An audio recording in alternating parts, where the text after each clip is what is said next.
Ja, schön, dass wir bei euch sein dürfen. Vielen Dank für die Einladung.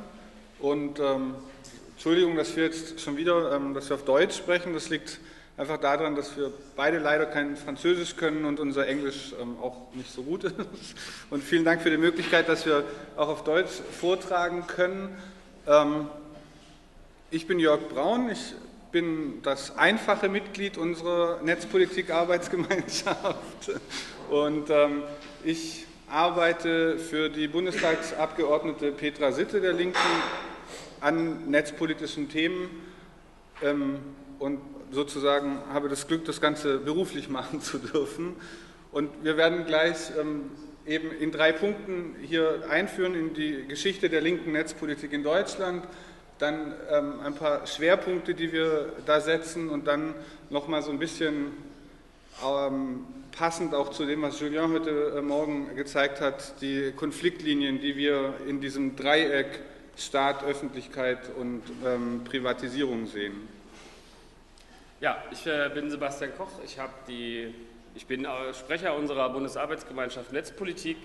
Ich habe 3 Jahre auch im Bundestag zusammen mit Jörg gearbeitet, allerdings bei unserer netzpolitischen Sprecherin dort im Büro. Und in der Zeit, werden wir gleich sehen, kann man sagen, sind auch so ist der Kern unserer linken Netzpolitik in Deutschland, wie wir sie formuliert haben, auch gewachsen, also in den letzten 3, 4 Jahren. So, also die Anfänge dessen, also ich erzähle jetzt erstmal so ein bisschen, wie das bei uns sich sozusagen entwickelt hat, auch wie das strukturell organisatorisch ausgesehen hat. Da gehe ich jetzt relativ schnell drüber, weil das sozusagen nicht unbedingt der Kern jetzt des Vortrags ist. Also wir können sagen, dass ungefähr 2003, 2004 bei uns in der Partei bereits damals noch aus dem Blickwinkel von Medienpolitik auch schon Internet, die Auswirkungen des Netzes auf Wissenschaft, auf Wissen, auf Informationen bearbeitet wurde. Das hatte damals noch Lothar Bisky, glaube ich, mit angefangen, der eine oder andere kennt ihn. Es gab in einzelnen Bundesländern, vor allem in Sachsen, damals auch eine Landesarbeitsgemeinschaft, die sich vor allem mit Demokratie und Bürgerrechten beschäftigt hat und dieses immer mehr sozusagen auf den Bereich Digitales und auf den Bereich Internet ausgedehnt hat. In Berlin hatten wir seit 2006 die Freiheit statt Angst Demonstration, die zwischenzeitlich relativ eindrucksvoll mit vielen 10.000 Teilnehmern wurden, wo wir uns auch relativ früh als Partei mit eingebracht haben. Und was wir aus dem Partizipationsgedanken heraus auch recht früh in einigen Kommunen in Deutschland gemacht haben, dort wo wir Verantwortung getragen haben, ist die Frage von Bürgerhaushalten, also von partizipativen Gestaltung von dem, was kommunal finanziell noch gestaltbar ist. So richtig populär, kann man sagen, wurde das Thema Netzpolitik so um 2009, als es begann eigentlich 2008 mit der Vorratsdatenspeicherung-Entscheidung der damaligen CDU-SPD-Regierung.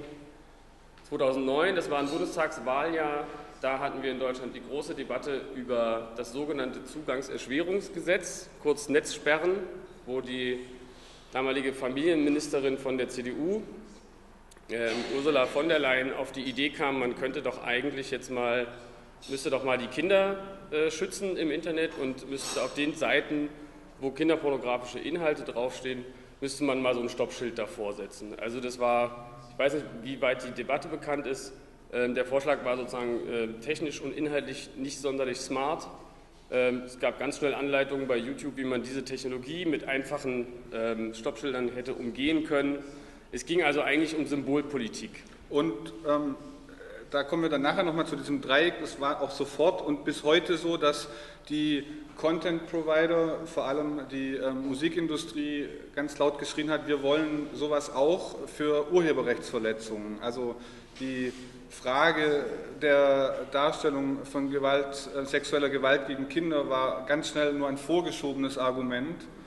Und ja, es ist nicht nur leicht zu umgehen, sondern wenn man es durchsetzen will, solche Netzsperren, dann müssen wir recht schnell eine umfassende Überwachungsarchitektur ins Netz einziehen und da wurde mit einem vermeintlichen Schutzgedanken sofort Bürgerrechte sollten da abgeräumt werden. Ja, also funktionieren sollte das Ganze damals nach der Idee so, dass das Bundeskriminalamt als oberste Polizeibehörde eine geheime Sperrliste führt, damit man die Menschen nicht darauf hinweist, dass ihre Seiten gesperrt sind.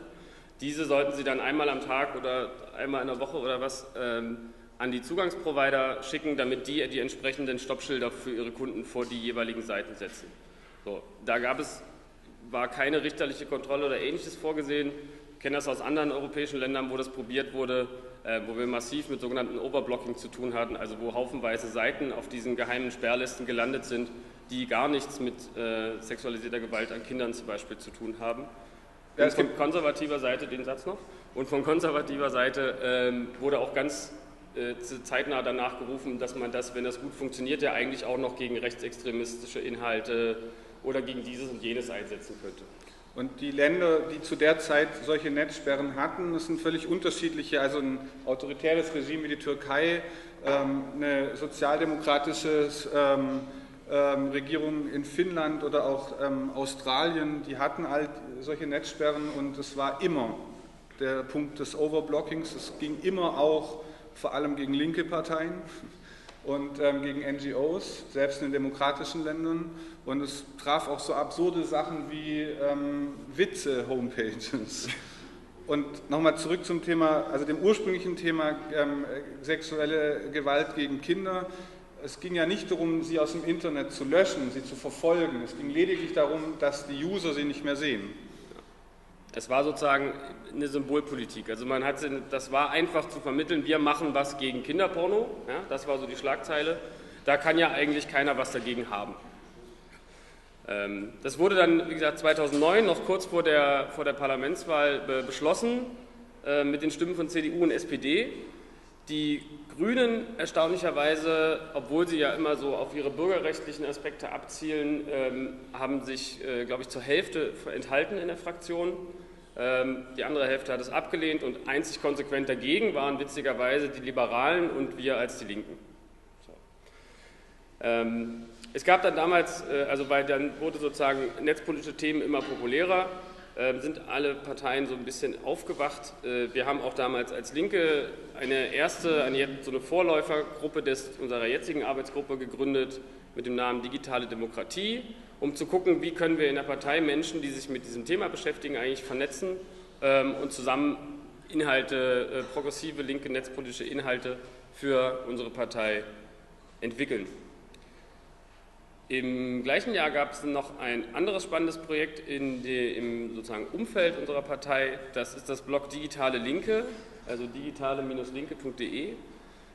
Dort schreiben netzpolitische, ich sag mal, Experten, also Leute, die sich damit beschäftigen, wie Jörg, oder Menschen von der Rosa-Luxemburg-Stiftung aus unserer Bundestagsfraktion und wo es darum geht, sozusagen linke Netzpolitik zu entwickeln und auch zu diskutieren. Und das muss man sagen, kommt auch in der Community, wie sie so gerne heißt, sehr gut an. Also die Zugriffszahlen sprechen dafür, dass das einfach ein erfolgreiches Projekt wird.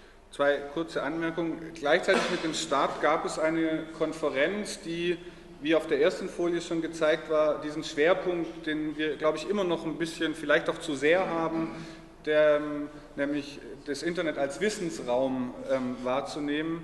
Die Konferenz hatte den Titel Wem gehört Wissen? Und da ging es eben um die schon damals um Fragen Open Access, Zugang zu Informationen und Urheberrecht.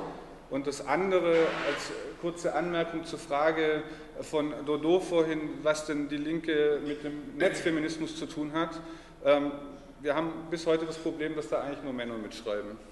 Ja. Also auch da gibt es genug zu tun. Das stimmt. Und dann den richtigen großen Knall in Deutschland gab es 2009 bei der Bundestagswahl, als sich plötzlich 800.000 Wähler dazu entschieden haben, die Piratenpartei zu wählen, die damals vorrangig mit ihren Kernthemen, netzpolitischen Themen Wahlkampf gemacht haben. Das waren immerhin 2%. Und 2% ist so ein Wert, da werden die Parteien in Deutschland langsam nervös. Das will man denen nicht zugestehen. Woraufhin dann auch hektisches Treiben bei allen etablierten Parteien entstand, auch bei den Fraktionen im Bundestag. Und die CDU, das ist jetzt meine Interpretation, du müsstest mir da recht geben, die CDU ist so ein bisschen unruhig geworden, die Konservativen, und haben eben eine neue Regierungskoalition mit den Liberalen gebildet. und wussten nicht so richtig, wie sie jetzt damit umgehen sollen. Und bevor jetzt jemand kommt und sagt, ihr müsst mal das Gesetz machen und das Gesetz machen, haben sie gesagt, gut, dann berufen wir lieber mal eine Enquete-Kommission ein. Da haben wir 3-4 Jahre Zeit, um mal über was zu reden. Und haben sämtliche Initiativen, die wir auch dann während der kommenden 3 Jahre gestartet haben, zum Beispiel zur Netzneutralität oder zum Datenschutz, immer mit dem Verweis auf die laufende Enquete-Kommission abgewiesen. So, da hat man sich einfach ein bisschen Luft verschafft. Andererseits war diese Internet-Enquete für alle 5 im Bundestag vertretenen Parteien so eine Art, wie sagt man, ja, Reaktor sozusagen, um netzpolitische Positionen zu entwickeln, auch für uns. Wir waren dort vertreten mit Halina Wawczyniak, der netzpolitischen Sprecherin der Bundestagsfraktion, und Petra Sitte, meiner Chefin, und durften 2 außerparlamentarische Expertinnen benennen. Die eine war Konstanze Kurz vom Chaos Computer Club, womit wir, behaupte ich jetzt mal, so einen Coup gelandet haben, dass wir den doch in der Netzdebatte in Deutschland sehr renommierten und ernstzunehmenden Chaos Computer Club für die bösen Sozialisten gewinnen konnten. Also alle Parteien wollten sie haben, muss man sagen. Die hat sich auch alle angeguckt. Die war bei allen Fraktionen und bei uns war sie zuletzt und hat dann gesagt, hier ist gut, hier bleibe ich. Die zweite Expertin, also wir sind da mit 4 Frauen reingegangen, 100%. Genau, war Annette Mühlberg, die bei der Gewerkschaft Verdi sich um das Thema Partizipation kümmert, digitale Demokratie, und für Deutschland auch in dem Internet Governance Forum mitarbeitet, also auch da durchaus Renommee. Ja. Und dann nahm es eben so alles Fahrt auf, auch bei uns in der Partei.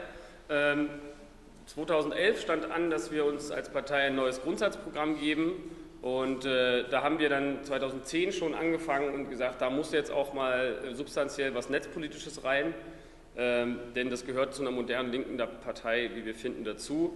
Da gab es ein längeres Papier, das nannte sich It's the Internet Stupid, leicht adaptiert der Titel, womit wir sozusagen in die Programmdebatte gegangen sind. Die Partei hat dann auch mit Liquid Feedback ein bisschen experimentiert, das war alles noch sehr anfangsstadiumsmäßig, aber wir sind sozusagen dann in die Pushen gekommen. Ja, man muss aber trotzdem bei Liquid Feedback, also dieses Online-Partizipationstool, was in Deutschland vor allem den Piraten zugeschrieben wird, die Linke war eine der ersten, die das dann auch wirklich benutzt hat. Also es gibt Ansätze auch bei den Grünen und auch bei den Liberalen. Nichtsdestotrotz, wir waren da einer der ersten. Ja.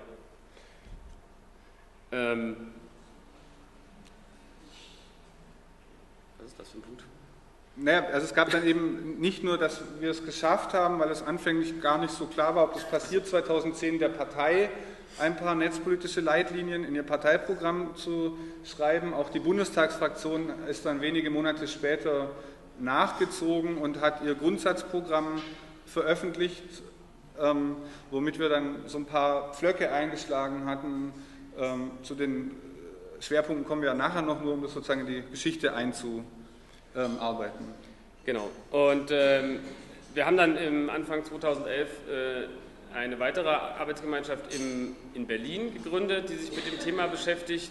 Im September haben wir dann die jetzige Bundesarbeitsgemeinschaft Netzpolitik ins Leben gerufen, das sozusagen, also was der Nachfolger der digitalen Demokratie gewesen ist, und haben auch im September zum ersten Mal zusammen als Bundestagsfraktion mit der Rosa-Luxemburg-Stiftung eine relativ große, für unsere Verhältnisse, Konferenz unter dem Titel Netz für alle gemacht.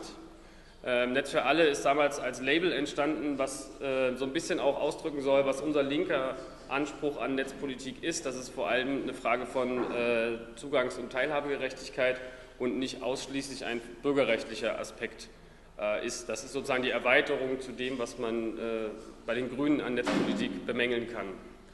Wir hatten gut 120 Leute auf beiden Konferenzen, 2011 und 2012 jeweils. Wir haben mit Keynotes von Robert Miesig aus Österreich oder letztes Jahr von Felix Stalder aus Zürich sehr prominente Speaker da einladen können und gewinnen können, und haben vor allem auch 2011 es durchaus geschafft, die Aufmerksamkeit jenseits der Partei bis hin zu den anderen netzaffineren Parteien, also Grünen und Piraten, zu erreichen, was uns bis heute viele nicht zutrauen, aber dann doch immer wieder klappt. Und dann lief es weiter. Wir haben dann weitere Arbeitsgemeinschaften, kleinere regionale in Bundesländern gegründet. Also wir haben jetzt, glaube ich, 5 oder 6 an der Zahl, die sich zum Teil auch mit den spezifischen Problemen vor Ort, also was im ländlichen Raum zum Beispiel der Breitbandausbau ist, das ist bei uns in Berlin beispielsweise jetzt nicht das erste Problem, die sich also mit ihren regionalen Gegebenheiten beschäftigen. Auch die Wolltest du was sagen? Also Berlin hat zum Beispiel ein ganz konkretes Projekt auf der Landesebene. Da gibt es ein sehr auf Langfrist angelegtes Projekt, das wir zusammen mit einer Jugendgruppe und zusammen mit einer Seniorengruppe versuchen zu entwickeln, wie wir Online-Partizipationstools mit Offline-Partizipation so verbinden können, dass alle was davon haben. Also wieder dieser Netz für alle Aspekt, gar nicht so sehr, wir müssen jetzt alle ins Internet prügeln, sondern wir finden Hybridformen, wo wir alle mitnehmen können. Also auch das ist eine praktische Idee von Netz für alle. Das ist insofern auch eine spannende Herausforderung, weil unsere Partei vor allem im Osten Deutschlands doch sehr stark, oder wie sagen wir so schön, wenig junge Mitglieder hat. Also da ist es eben nicht so einfach zu sagen, jetzt legt euch alle Internet zu und dann stimmen wir das alles online ab, sondern da geht es eben darum, dass wir 80% der Mitglieder über 70 Jahre haben und denen ist das im Zweifel nicht mehr beizubiegen, auch wenn es da viele gibt, die da sehr enthusiastisch dabei sind. Deswegen ist das Spannende, wie kriegen wir junge, mittelalte Menschen dazu, sich online zu beteiligen und das zusammen mit den Offline-Beteiligungen. Da sind wir dabei, das wird noch eine ganze Weile dauern, aber es ist eine sehr spannende Herausforderung. Der Gründung dieser Landesarbeitsgemeinschaften auf regionaler Ebene folgte dann auch, dass immer mehr Landtagsfraktionen ganz offiziell Netzpolitik als wichtiges Thema erkennen oder anerkennen und eigene Abgeordnete als Sprecher für dieses Thema auch explizit benannt haben und die sozusagen auch dann als Ansprechpartner für zivilgesellschaftliche Akteure vor Ort gelten. Auch hier übrigens eine gute Frauenquote. Also in Sachsen, in Thüringen, das ist ein Mann. In Thüringen ist es eine Frau, genau. Sachsen, Thüringen und Hamburg sind es jeweils Frauen. Ja. Dann haben wir etwas probiert, was wir bis heute noch nicht konkret, nicht bis zum Ende umsetzen konnten. Das ist, dass wir überlegt haben, wie kann man eigentlich die Arbeit einer Parlamentsfraktion irgendwie bereichern, um partizipative Elemente, also wie können wir Bürgerinnen und Bürger ermöglichen, an der Politik, die eine Fraktion im Bundestag macht, zu beteiligen. Haben lange hin und her überlegt und sind am Ende dazu gekommen, dass wir möglichst bald ein interaktives Modul implementieren wollen, wo über unsere Internetseite Akteure, Öffentlichkeit, Bürgerinnen, Interessierte Fragen stellen können, die sie gerne von der Regierung beantwortet hätten und die wir sozusagen dann als Dienstleister mit dem Bürger an die Regierung stellen, weil das tatsächlich ein Tool ist, was auch eine Oppositionsfraktion in dem Parlament hat, zum Teil auch als mächtigstes Instrument, ist sozusagen das Fragerecht an die Regierung. Auch hier war sozusagen die Vorarbeit erst auf kleinem Level, dass wir diese kritischen Fragen an die Regierung ganz oft mit NGOs zusammen entwickeln und eben selbstkritisch feststellen mussten, dass das so ein geschlossener, intransparenter Prozess ist. Und da gibt es manchmal gute Gründe dafür, weil man sozusagen die Fragen als Überraschung einreichen will, aber es gibt eben auch gute Gründe, sowas transparenter zu machen. Und das andere war, dass wir ganz rudimentär mit PDFs und E-Mails und Blogposts 2012 einen Gesetzentwurf zum Urheberrecht gemeinsam mit Anwälten, Urhebern, Verbänden, Gewerkschaften transparent erarbeitet haben und da sehr, sehr gute Erfahrungen gemacht haben. Ja, und da fügt sich dann nahtlos ein, dass wir vor 2 Wochen auf unserem Bundesparteitag in Dresden unser Wahlprogramm für die Parlamentswahl jetzt im September beschlossen haben und da ein mehrseitiges Kapitel, ein größerer Abschnitt auch mit explizit netzpolitischen Forderungen für die nächste Legislatur des Bundestages drin sind, die wir dann nachher, glaube ich, auch noch mal kurz eingehen. Genau, also da muss man natürlich sagen, mittlerweile haben das alle Parteien in Deutschland. Wir haben aber als im Moment einzige, dank der Bundesarbeitsgemeinschaft, wir haben einen 10-seitigen Essay veröffentlicht, der das nochmal ausformuliert, um auch die Breite sozusagen klarzumachen. Diese Dokumente würden wir auch einfach nochmal euch schicken, beziehungsweise dass ihr das dann auf das Blog von der Konferenz oder so mitstellen könnt. Und jetzt haben wir kurz eine Katze, weil manchmal, also uns wurde gesagt, wenn man kleine Katzen zeigt, dann passen die Leute besser auf. Das hat also jetzt zumindest wieder ein bisschen wacher. Und jetzt kommen wir zum zweiten Teil, den netzpolitischen Schwerpunkten der Linken. Ein Grundsatz ist eben, dass wir diese emanzipatorischen Potenziale, von denen die Piraten immer sprechen und was ja auch ein Grundsatz dieser Konferenz ist, zu sagen, der technische Zugang, die technische Möglichkeit reicht einfach nicht, dass wir diese Potenziale denen erschließen, die nicht ohne weiteres im Netz unterwegs sind. Und das beruht auf der Annahme, dass eben die Digitalisierung mit ihren Veränderungen in unserem Leben, ob im Beruf oder privat, es immer mehr erforderlich machen, dass jede einen Zugang zum Internet hat. Es sind, also ein Beispiel, es gibt einige Formulare beim Arbeitsamt für Arbeitssuchende, die kann ich nur noch bearbeiten, wenn ich die Erklärungen als PDF herunterlade. Das sind ganz praktische Dinge, wo ich immer mehr dazu komme, dass jeder ins Netz muss, weil er sonst am gesellschaftlichen Leben nicht mehr teilhaben kann. Da ist eine ganz konkrete Forderung, dass eben jeder Mensch in Deutschland Zugang zum Internet haben muss. Das Gesetz sagt heute schon, dass jeder einen Internetanschluss haben muss. Das muss der Staat ihm gewährleisten. Allerdings sagt das Gesetz nicht, dass jeder Mensch ein internetfähiges Endgerät besitzen muss. Also wir haben zwar alle sozusagen auch die Menschen, die in Hartz IV leben und Sozialhilfe bekommen, haben die Steckdose, aber viele haben keinen Computer. Und da sagen wir, das kann nicht sein. Auch der Computer muss als Teil des Existenzminimums gelten, darf nicht gepfändet werden, es muss Wege geben, dass das auch armen Menschen bereitgestellt wird.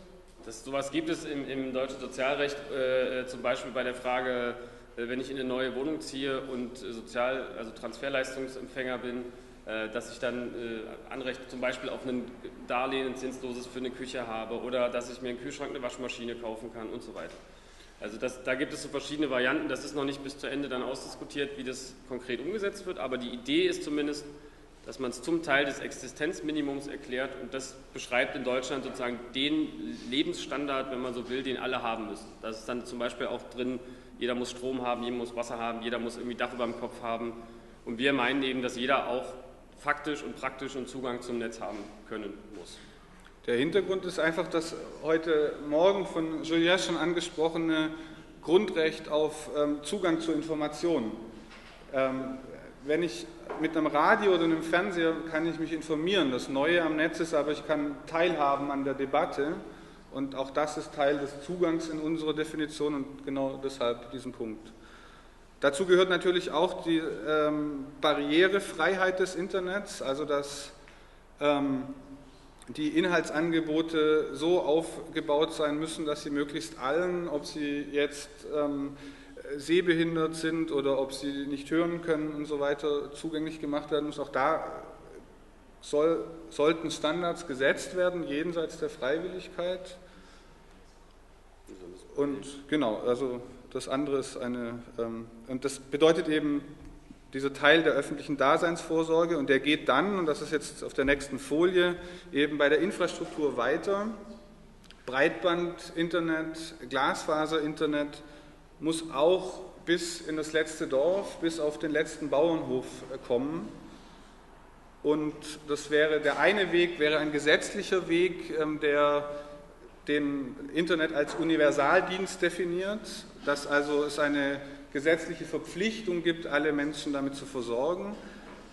Das andere ist das große Problem, dass wir dank der europäischen Richtlinien und einer auf diese Richtlinien folgenden Grundgesetzänderungen ja die Privatisierung des Telekommunikationsmarktes als Dogma haben. Und der trifft auf den ganz einfachen Fakt, dass sich das Glasfaserkabel in das Alpental oder auf den Eifelberg, das wird sich für die Telekom nie rentieren. Das wird privatwirtschaftlich nicht möglich sein.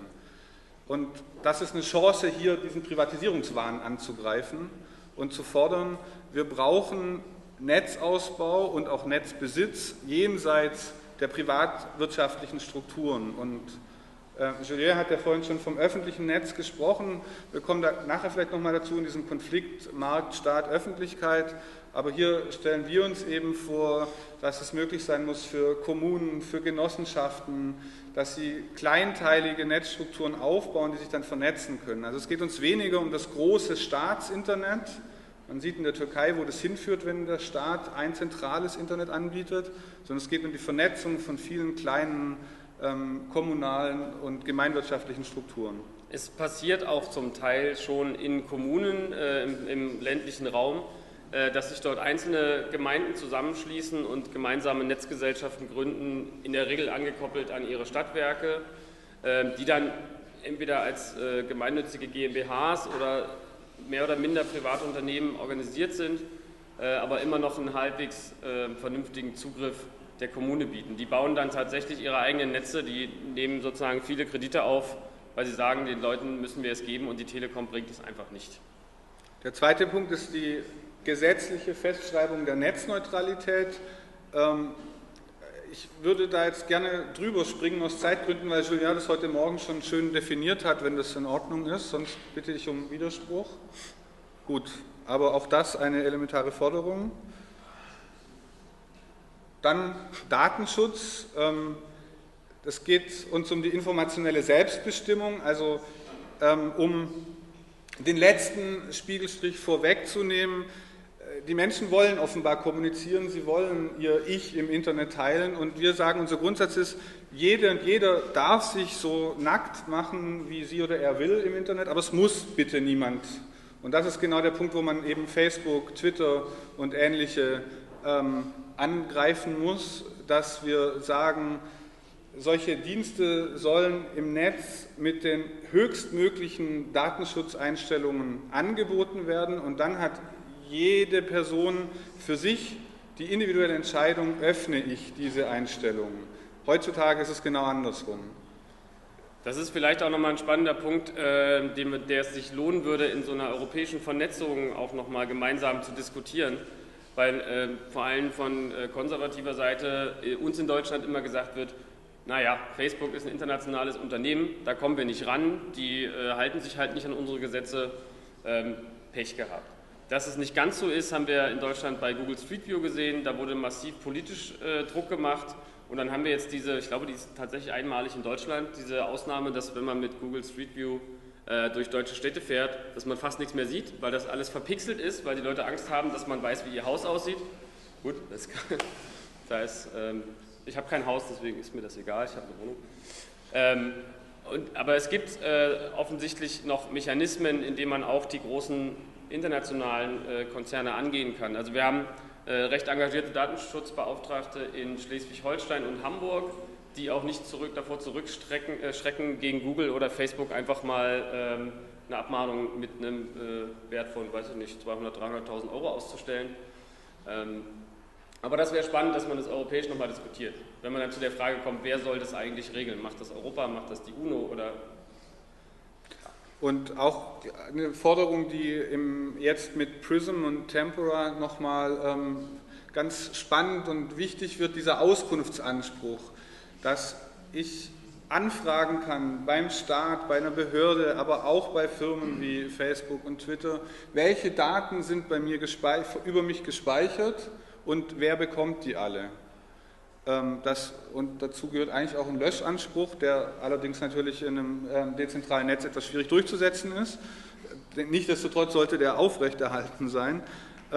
Man sieht an diesem Beispiel dieses österreichischen Studenten, der seit 2 Jahren gegen Facebook kämpft, wie schwer es ist, diesen Auskunftsanspruch durchzusetzen und auch das, was Facebook ihm liefert und wo schon also schlimme Sachen drinstehen, ist bei weitem nicht alles, was Facebook über einen Menschen speichert, und Facebook schickt uns das in der maximal schlechtesten Variante, um es nachher durcharbeiten zu können. Also auch in solche Details müsste man da reingehen. Der nächste große Punkt, auch den von Julien schon mit Engagement angesprochen, Urheberrecht, das muss grundlegend reformiert werden. Unser Slogan sozusagen dabei wäre die freizügige Nutzung von kreativen Werken, von Informationen bei gleichzeitiger fairer Vergütung. Da könnten wir jetzt eine Stunde lang einen eigenen Vortrag drüber machen. Es wurde auch in den Pausen schon gefragt, wie soll das denn gehen? Es gibt diverse Varianten. Wir haben heute schon seit der Einführung der Kopiergeräte in den 60er Jahren, der Kassette in den 70er, 80er Jahren und so weiter, das System, dass auf diese Geräte Abgaben, Steuern gezahlt werden und dieses Geld dann umverteilt wird an theoretisch die Urheber, praktisch leider die Content-Industrie. Das wäre zum Beispiel ein Ding, was man da machen könnte. Es gibt andere Möglichkeiten. Es wäre wichtig, dass im Kulturbereich dieser im Zuge der Neoliberalisierung zurückgefahrene Engagement der öffentlichen Hand wieder stärker wird. Also Urheberinnen haben in der Geschichte noch nie hauptsächlich vom Verkauf ihrer Werke gelebt, sondern immer einen Mix an Einnahmequellen gehabt. Und eine ganz wichtige Einnahmequelle war über Jahrzehnte eben solche Dinge wie das Spielen in einem städtischen Orchester, das Arbeiten als Musiklehrer und so weiter und so fort. Und all diese Angebote innerhalb der Kulturförderung sind gekürzt worden in den letzten Jahren und damit eben auch die Urheberinnen gezwungen, immer mehr sozusagen sich als Eigenunternehmer ausschließlich zu vermarkten. Also hier gibt es diverse Rädchen, an denen wir drehen können, um Kreativen wieder ein besseres Auskommen zu ermöglichen und trotzdem die Vorteile des Internets, das Teilen, Sharing is Caring als Schlagwort, doch zu ermöglichen und nicht, wie es die Content-Provider wollen, einzuschränken. Und man muss sagen, bei der Frage Urheberrecht und Reformvorschläge sind, sage ich jetzt mal ganz uneitel, wir als Linke tatsächlich sehr weit vorne mit dabei, weil es da einige engagierte Leute, unter anderem Jörg, aus der Fraktion gab, vor allem, die das erarbeitet haben. Und heute erst ist ein Artikel im Tagesspiegel, das ist eine überregionale Zeitung aus Deutschland, erschienen, wo NGOs aus dem netzpolitischen Bereich die Wahlprogramme der Parteien bewerten. Und da sind wir in der Regel sehr gut angesehen. Also wir arbeiten auch viel mit zivilgesellschaftlichen Akteuren sozusagen zusammen und finden dort auch sehr guten Anschluss. Das nächste ist genau, was wir schon mehrfach hatten, dass wir Internet ohne Zensur sichern wollen, dass eben weder durch staatliche Netzsperren noch durch die Netzsperren der Content-Industrie der Kommunikationsfluss eingehegt werden darf. Dazu gehört aber auch der Kampf gegen die flächendeckende Überwachung, die Index, Clean IT, Vorratsdatenspeicherung und jetzt eben PRISM und Tempora zeigen, dass dieser Kampf dringend notwendig ist. Und dazu gehört eben auch der letzte Punkt, Bradley Manning, Edward Snowden, Whistleblowing muss anerkannt und geschützt werden. Das Absurde ist ja, dass die USA eine der wenigen Länder sind, die ein Whistleblower-Schutzgesetz haben und trotzdem irgendwie Bradley Manning die Todesstrafe androhen. In Deutschland gibt es noch nicht mal so ein Gesetz. Ja. Dann sollte ein wichtiger Schwerpunkt sein in der Realpolitik, dass wir über die europäische Rechtsetzung und über internationale Verträge mehr Bescheid wissen, dass wir da mehr kämpfen. ACTA war ein großer Erfolg, dass das am Ende gescheitert ist.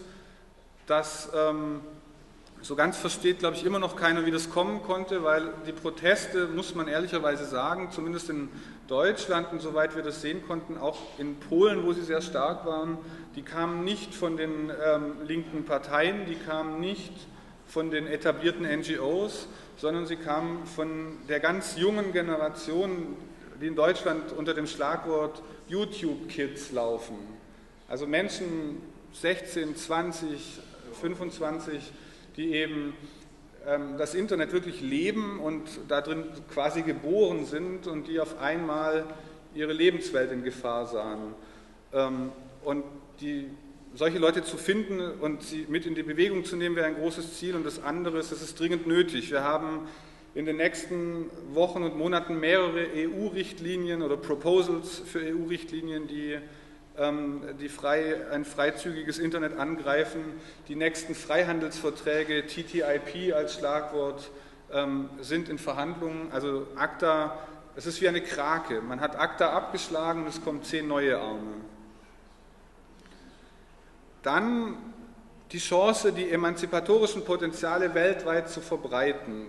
Also Julien hat völlig recht, der arabische Frühling war keine Internetrevolution und natürlich wurde das Internet in Tunesien, in Ägypten vorrangig von der bürgerlichen akademischen Elite genutzt. Nichtsdestotrotz waren die zunächst mal Verbündete im Kampf gegen die autoritären Regime und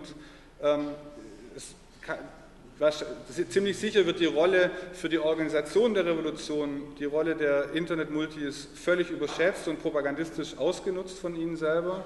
Andersrum ist aber schon, glaube ich, so, dass der Informationsfluss aus diesen Ländern nach draußen und damit der internationale Druck ohne das Internet kaum möglich wären. Und ich glaube, man sieht es auch in Syrien, dass ohne Internet und Internettechnologien die Informationen noch einseitiger wären, als sie heute sind. Also aber genau deshalb steht hier Potenziale und Chancen, weil, Julien hatte völlig recht, im Moment sind es die Werkzeuge einer Elite, aber deshalb sind die Werkzeuge nicht schlecht, sondern es ist ein Problem, dass sie elitär sind. Ja, ansonsten gehört zum Standardrepertoire, glaube ich, linker Politik natürlich Überwachungstechnologie auch nicht zu exportieren, auch ein Auge drauf zu haben auf die Dual-Use-Problematik, also auf große Routersysteme für Netzwerke, die wir zum Beispiel in irgendwelche Länder exportieren, damit sie dort ihr Internet aufbauen können. Wenn die gleichzeitig dazu genutzt werden können, mit einem Knopfdruck die Leute wieder abzuklemmen, da muss man sagen, okay, fällt aus, möchten wir nicht, dass sowas dort exportiert. Oder dass die Technologie nicht nur zum Aufbau von Netzen, sondern auch gleich noch mit zur Überwachung des Verkehrs in den Netzen genutzt wird. Das ist übrigens ein sehr, sehr deutsches Problem. Also es ist nicht nur so, dass Cisco als amerikanischer Konzern China hilft bei dem Aufbau der Great Firewall. Es ist vor allem Siemens, die Internetüberwachungstechnologie in alle Welt exportieren. Ich war vor 2-3 Jahren auf einer Wirtschaftskonferenz zwischen Deutschland und afrikanischen Ländern und da hat Siemens einen Vortrag gehalten, wo sie ganz offen damit werben, dass sie digitale Techniken verkaufen können, mit denen man wunderbar seine eigenen Bürger kontrollieren kann. Dazu gehört auch diese ganze europäische Frage, dass wir die Grenzen rund um Europa immer dichter machen. Die Überwachung läuft ja nicht nur durch elektrische Zäune in der afrikanischen Wüste und Militärboote im Mittelmeer, sondern es gibt konkrete Forschungs- und Arbeitsprojekte, um autonome, übers Internet verknüpfte Kampfroboter an den osteuropäischen Grenzen auffahren zu lassen, um die Menschen dort am Grenzübertritt zu hindern. Und auch all das, digitale Technologie, die größtenteils aus Deutschland kommt. Das ist dein Punkt, Medienbildung. Dann jetzt ein großer Cut, neues Thema, Medienbildung, Media Literacy, eben wieder als Netz für alle. Wer mit den digitalen Techniken und den Kommunikationsgepflogenheiten im Netz klarkommen will, der muss sie kennenlernen, der muss sie einüben. Und wir glauben, es ist nicht damit getan, dass ich vielleicht mal ein Schuljahr lang in der Schule das Fach Internet habe, sondern wir sagen, das ist ein Querschnittsthema. Ich brauche das mein ganzes Leben lang und wir müssen deshalb auch Bildungsangebote für alle Altersstufen, für alle sozialen Schichten anbieten, damit eben Potenziale wie Risiken des Internets in der Breite verstanden und eingeschätzt und die Potenziale auch genutzt werden können. Wir beobachten vor allem auch, dass es analog zur sozialen Spaltung von Gesellschaften auch eine digitale Spaltung gibt. Also in Deutschland haben wir das auch mit statistischen Erhebungen gesehen, dass Menschen, die über weniger Einkommen verfügen oder über weniger formale Bildung, das Netz insgesamt weniger nutzen und wenn sie es nutzen, dann auch noch zu anderen Zwecken. Also sowas wie sich selbst weiterbilden findet man beispielsweise eher bei Nutzergruppen mit hohem Einkommen und hohem formalen Bildungsgrad. Entertainment, Spieleangebote und sowas findet man wiederum genau auf der anderen Seite. Das heißt, dafür zu sorgen, dass man einen Zugang hat, dass man den Anschluss hat, ein Gerät, mit dem man das Netz irgendwie auch am Netz teilhaben kann und auch entsprechende Medienbildungsangebote, um dann sozusagen in die Lage versetzt zu werden, das Netz auch so zu nutzen, wie man das möchte. Nächster Punkt, Open Access, Open Educational Resources. Auch da hat Julien schon flammende Reden gehalten heute Morgen. Bildung und Wissenschaft werden zum Glück noch größtenteils durch die öffentliche Hand finanziert und auch die Erstellung von Forschungsergebnissen, das Aufschreiben von Schulbüchern. Nichtsdestotrotz werden diese von der öffentlichen Hand finanzierten Bildungsmittel dann privatisiert, sie werden der Verlagsindustrie geschenkt, die diese dann teuer wieder an uns alle und den Staat verkauft, mit exorbitanten Gewinnraten, und das muss ein Ende haben, das kann nicht sein. Also an diesem Punkt, wo Wissen, Informationen von allen finanziert für alle stattfindet, dann muss das Ergebnis einfach auch frei und für alle verfügbar sein. Die reiten wir jetzt wirklich ein bisschen schneller durch. Freie Software wollen wir unterstützen aus guten Gründen. Wir wollen sorgen dafür, dass in der öffentlichen Verwaltung mehr auf freie Software gesetzt wird, dass man sich einerseits aus der Abhängigkeit von Lizenzgebern wie Microsoft und anderen lösen kann und gleichzeitig aber auch durch eigene Weiterentwicklung im Auftrage von staatlichen Einrichtungen wieder einiges auch an die Gemeinschaft zurückgeben kann, die das sozusagen entwickelt hat. Open Data mittlerweile fast ein alter Hut. Wir sagen klar, Daten, die Verwaltung oder Behörden erstellt und gesammelt haben, die wir als Steuerzahler mit unseren Steuern bezahlt haben, die gehören uns, also haben sie die uns gefälligst auch zur Verfügung zu stellen. Und zwar so, dass wir damit möglicherweise weiter, auch automatisiert weiterarbeiten können, dass Journalisten da ran können und so weiter.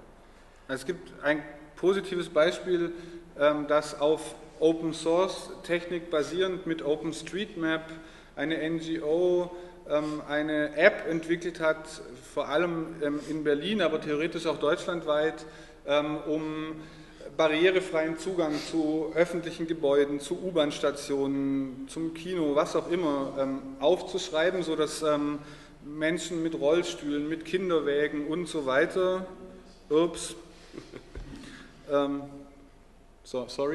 dass die sozusagen eine Hilfe haben, um sich durch die Stadt zu bewegen. Das klappt in Berlin sehr gut, weil die Verwaltung von Berlin die Daten rausrückt, aber es ist ein freiwilliges Engagement der Stadt und es gibt Städte, die das einfach nicht machen und das kann eigentlich nicht sein. Ja. E-Government ist auch ein populäres Schlagwort. Natürlich geht es darum, Verwaltung möglichst effizient zu gestalten, das ist ja per se nichts Schlechtes, aber auch so zu gestalten, dass Bürger mit der Verwaltung auch auf digital sicherem und komfortablem Wege in Verbindung treten können. Neue Formen direkter Beteiligung. In Deutschland gibt es ein Projekt, das jetzt nicht von unserer Partei, sondern von den Sozialdemokraten gemacht wird in Ostfriesland. Das ist an der Nordseeküste. Ja, ne? Das ist an der Nordsee.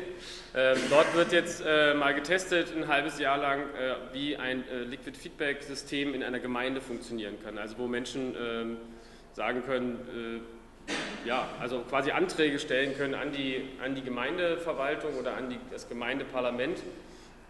Und die Parlamentarier müssen sich dann zwangsläufig damit beschäftigen, wenn eben bestimmte Quoren eingehalten sind und so weiter.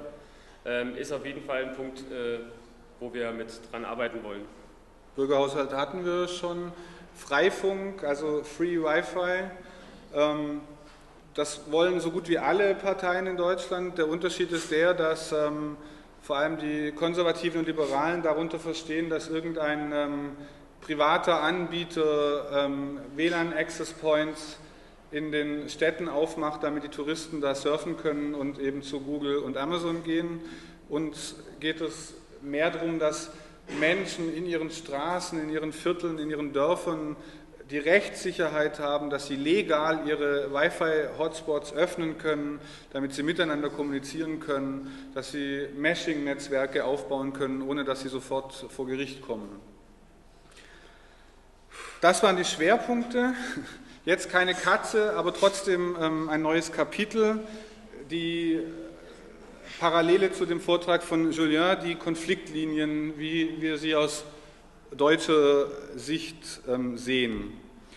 Also zum einen glauben wir, dass die Digitalisierung die Gesellschaft ähnlich verändern wird wie die industrielle Revolution. Dass die Stück für Stück vorbei ist, sehen wir da draußen wie in jeder anderen großen Stadt, wenn die Bahnhöfe kleiner gemacht werden, weil man die Gütergleise nicht mehr braucht. Und gleichzeitig kommt eben das Neue, die Kommunikation, aber auch die Ökonomie übers Netz. Wir glauben sozusagen mit ein bisschen Naivität vielleicht und mit dem Rückblick auf die frühen Zeiten der Hacker, dass digitale Kommunikationsprozesse in ihrer Tendenz anarchistisch, libertär geprägt sind und zum Glück eigentlich schwer zu kontrollieren. Die negative Seite ist die Kommentarunkultur auf jeden Fall und trotzdem auch, also um deinen Vortrag da zu nehmen, Beispiele wie hater.org zeigen, dass man auch in diesem anarchischen Potenzial wieder sozusagen emanzipatorisch gegenschlagen kann. Und dieses Prinzip würden wir gerne wieder stärken, als Prinzip der Selbstorganisation und einer Massenvernetzung von unten. Ein klassisches Beispiel in diesem Widerspruch zwischen Überwachung und Anarchie sind in Deutschland die Castor-Proteste, also wenn wieder Atommüll durch Deutschland gefahren wird. Die Proteste dagegen, die Gleisbesetzungen bis hin zu den Sachen, dass man die Gleisbette, das Schotter aus den Gleisbetten nimmt, also die etwas radikaleren Formen, die werden in der Regel über Facebook und Twitter organisiert. Und natürlich kann die Polizei das alles abhorchen, aber durch die Echtzeit vor Ort sind die Demonstranten schneller. Und das heißt also, man hat genau diesen Widerspruch zwischen einerseits machen wir alles auf, auch was Julien erzählt hat als Kommunikation in Facebook unsere radikalen Inhalte und gerade aber in der konkreten Aktion ist es eine Hilfe, weil diese Massenvernetzung in Echtzeit ist immer eine Minute schneller als die Polizei. Demgegenüber steht, und das haben wir heute Morgen gut gehört, natürlich dieser Kommodifizierungsprozess.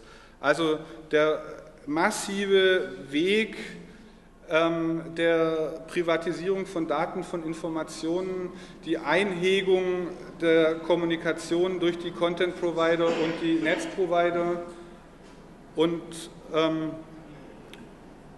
da wiederum, um eine positive Vision zu geben, gibt es aber auch und durchaus auch innerhalb des Kapitalismus Modelle der Selbstermächtigung.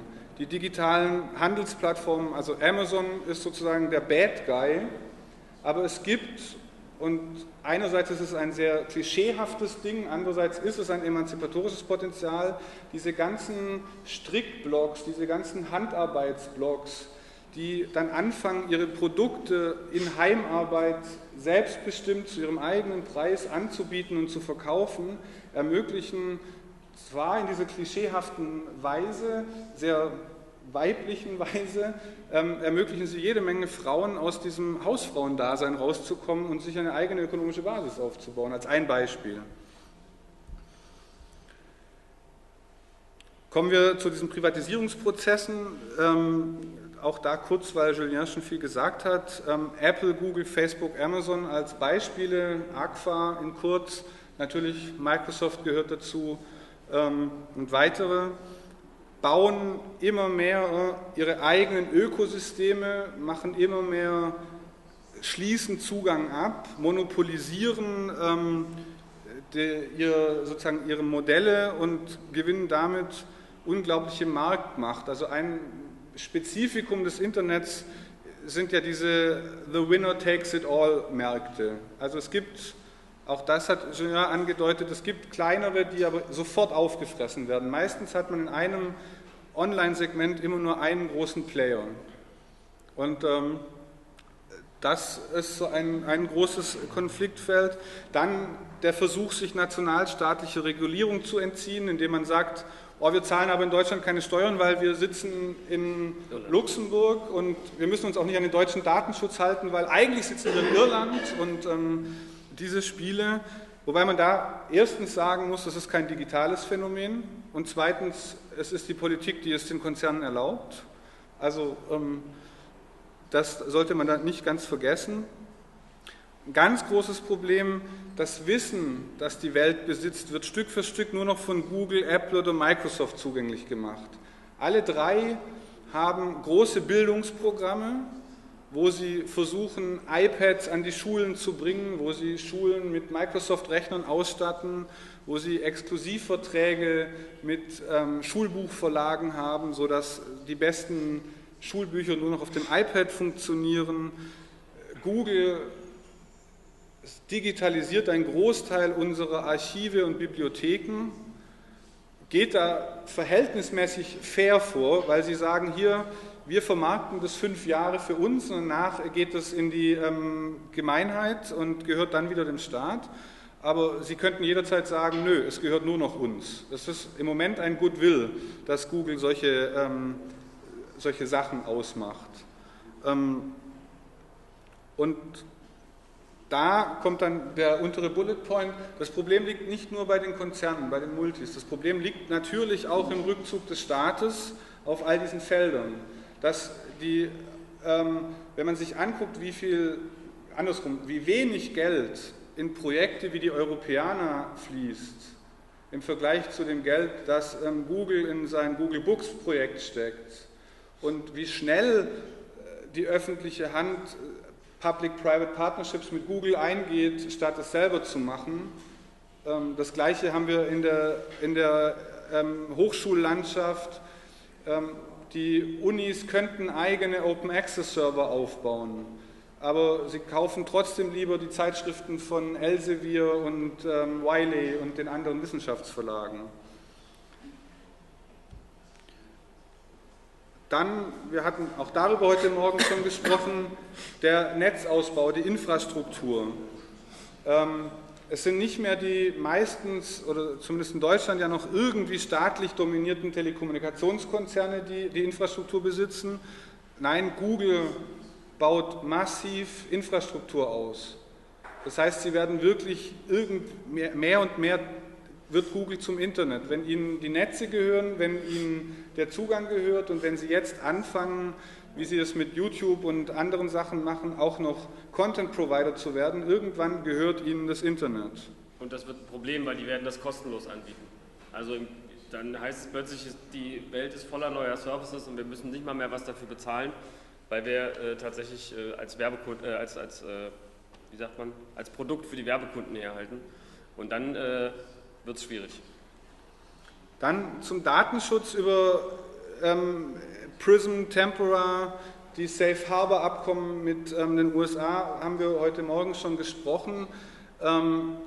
Das ist was, wo auch die konservative Regierung in Deutschland immer sagt, das ist alles ganz schlimm und wir müssen auf den Datenschutz achten, aber die deutsche Regierung tut nichts für den Datenschutz, weil die alten deutschen Konzerne, und das sind Handelskonzerne wie Otto oder Quelle, also als sie noch nicht pleite waren, Bertelsmann, aber auch die Verlage, die Telefonbücher anbieten, alle die haben überhaupt kein Interesse an Datenschutz, weshalb es eine letztlich verlogene und nationalistische Debatte ist, zu sagen, wir müssen den Datenschutz gegenüber den US-Konzernen stärken, aber in der Realität nichts machen, weil man die Interessen der deutschen Konzerne natürlich nicht schwächen will. Also wir haben hier immer so eine unheilige Allianz von konservativer Regierung, Staat und den Konzerninteressen und gerne dann auch in einem nationalistischen Kontext. Das führt zu einem gewissen Paradox. Was ich gerade gesagt habe, die deutschen Regulierungsgesetze zum Internet bedienen in der Regel die Interessen der etablierten und mächtigen deutschen Wirtschaftsbranchen, Telekommunikation, Verlag und Medienbranche. Und ganz oft haben wir im Moment gerade Kämpfe rund ums Internet, wo es kurzfristige Allianzen mit den Service-Providern gibt. Das Thema Netzneutralität hatte Julien angesprochen, da gab es früher noch mehr, aber auch heute noch gewisse Interessen von Google, Twitter, Facebook, dass die Netzneutralität bleibt und festgeschrieben wird, während Sony, Warner, Bertelsmann, Telekom sie natürlich abgeschafft sehen wollen. Ein ähnliches Beispiel ist das Presseleistungsschutzrecht in Deutschland, wo sich die deutschen Verlage ein Recht von der Regierung haben schreiben lassen, dass die Anzeige ihrer Inhalte im Netz in News-Aggregatoren und Suchmaschinen kostenpflichtig wird. Da kann man erstmal sagen, ja, Google verdient Geld mit den Inhalten der armen deutschen Industrie und soll da was abgeben. Das klingt erst logisch. Dann kommt aber das Gegenargument, naja, ohne die Dienstleistung von Google würden die deutschen Verlage 80% weniger Umsatz im Netz machen. Und damit ist es sozusagen, wäre dann die nächste Position einer linken Partei, hey, es ist euer Problem, das ist irgendwie Kapitalist 1 gegen Kapitalist 2, viel Spaß. Es ist aber dann in der Umsetzung des Gesetzes so, dass jeder Blogger, jede Bloggerin, jeder User auf Twitter und Facebook am Ende im Zweifel von der deutschen Content-Industrie verklagt werden kann auf Schadensersatz und so weiter, wenn ich einen Link teile und dazu noch 2, 3 Sätze aus dem Inhalt zitiere.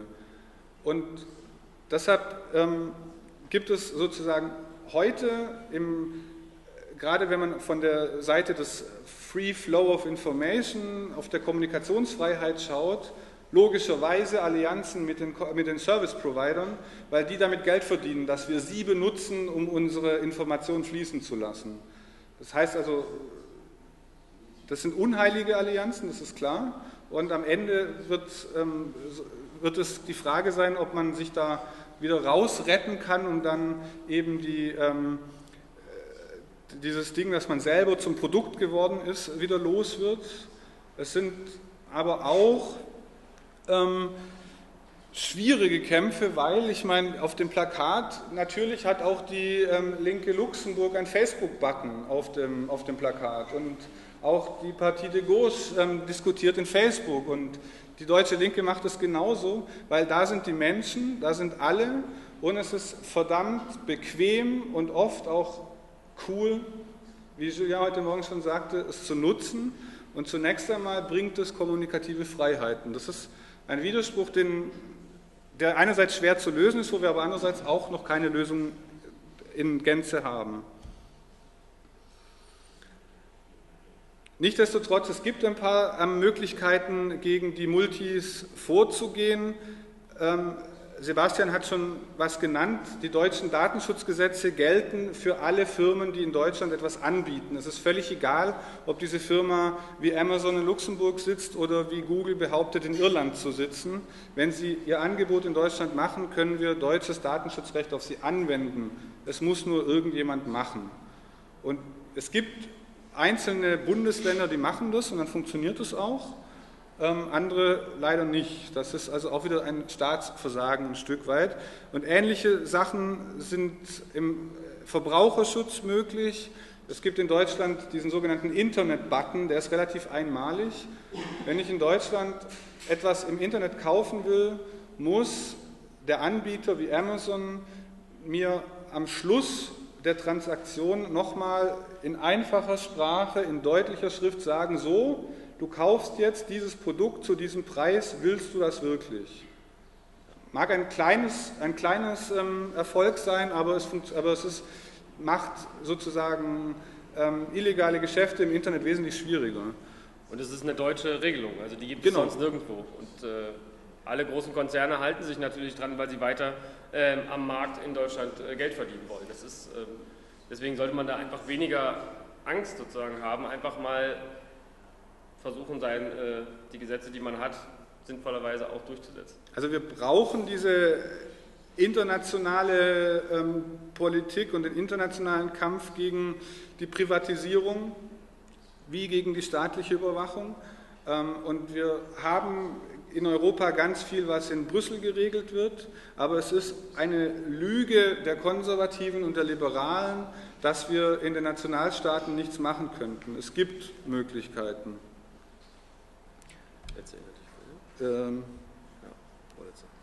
Genau. Dann noch jetzt ein paar Fragen von unserer Seite, wo wir nicht so viele Antworten haben, auch für die Diskussion. In Deutschland gibt es so die Tendenz, Sondergesetze zu fordern, also ein Gesetz gegen Google, ein Gesetz gegen Facebook. Und da ist die Frage, also wie sinnvoll ist es? Ich glaube, es ist überhaupt nicht sinnvoll. Und weil das Spannende am Netz ist, es hat einerseits eine unglaubliche Dominanz in wenigen Jahrzehnten erreicht. Und es gibt jetzt diese großen, übergroßen Namen, über die wir die ganze Zeit reden. Andererseits, Google ist 10 Jahre alt, Facebook ist 5 Jahre alt, Twitter ist maximal 5 Jahre alt, MySpace ist tot, die haben keine 10 Jahre durchgehalten. Und das heißt, also verglichen zum Beispiel mit ThyssenKrupp oder den indisch-belgischen Stahlkonzernen oder Siemens oder Daimler-Benz oder anderen großen, den Ölcompanies, im Vergleich mit diesen dominanten Kapitalisten, die seit 100 Jahren die Welt mitbeherrschen, haben wir im Netz im Moment bisher ein sehr disruptives Moment, dass sich alle 10 Jahre irgendwie die ganze Landschaft umwälzt. Und darauf sollte man nicht vertrauen, darauf kann man sich nicht verlassen, aber eventuell ist das Netz noch zu jung, um da eindeutige Antworten zu finden.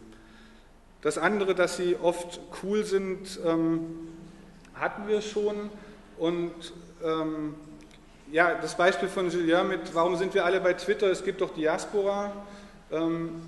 Ja, natürlich gibt es Diaspora, aber nicht nur ist niemand bei Diaspora, sondern Diaspora ist auch komplizierter anzuwenden.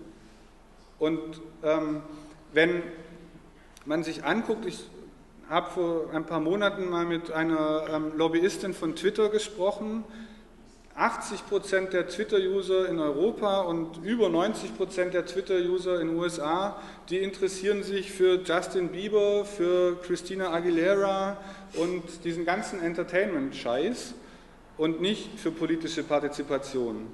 Und Twitter arbeitet genau darauf hin. Sie machen nicht New Media, wie sie behaupten. Nein, die machen Verträge mit den Fernsehanstalten, sie machen Verträge mit zum Beispiel in den USA mit der NASCAR, der Rennautoveranstaltung, um genau diesen Entertainment-Kram zu featuren, um dieses Bedürfnis nach Zerstreuung der Menschen gerecht zu werden, weil sie damit Geld verdienen können.